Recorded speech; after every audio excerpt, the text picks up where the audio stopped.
અલગથી મૂકવાનું. જે વસ્તુ કુદરતે જ્યાં અવેલેબલ કરેલી છે, જે વસ્તુની જ્યાં અવેલેબિલિટી છે, કે તે જગ્યાએ તે જ વસ્તુ ખાવાની. વાત સમજ પડી? હવે હું બરમાં જામ ને પછી એવું કેમ કે ના મને તો રોટલીના હાયણું વગર નહીં ચાલે, તો પછી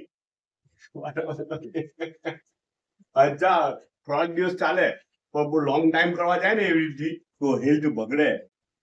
તો આપણે સાઉથ ઇન્ડિયામાં ઢોસા રાઈસમાંથી બને, ઈડલી રાઈસમાંથી બને ને હવારે નાસ્તામાં બી એ લોકો એવું આપણે.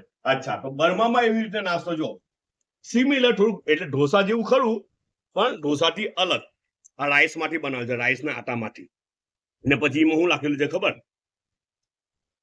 રાઈટ દેશી ઠીકડી આવે ને આપણી, આ ચટ્ટી ઠીકડીમાં બને તો બહુ જ સારા બને. પણ અહીંયા દેશી ઠીકડી નહીં ઉઠી ઘરમાં, તો પપ્પે શું કર્યું ખબર? ફ્રાય પેનમાં બનાવી. તો ફ્રાય પેનમાં જોઈએ એવું ટેક્સચર નહીં આવ્યું બરાબર.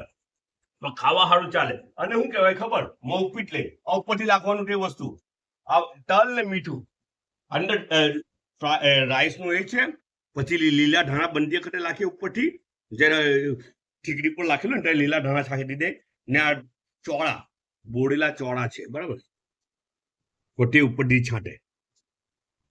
બેટર ઉપર લાગે ઠીકડી પર ને તે ટાઈમે પછી આ બધું લાગતા છે. ને પછી છેલ્લે ખાતી વખતે શું નાખવાનું?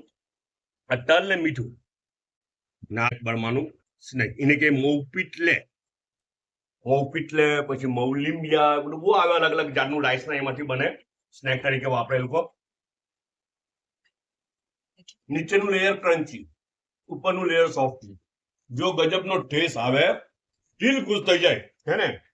આજ હું પણ છું, આજે તો ચાયનો 1 કપ આવેલો છે. બધા પોતાના ખ્યાલ કરજો, પાછા મળું.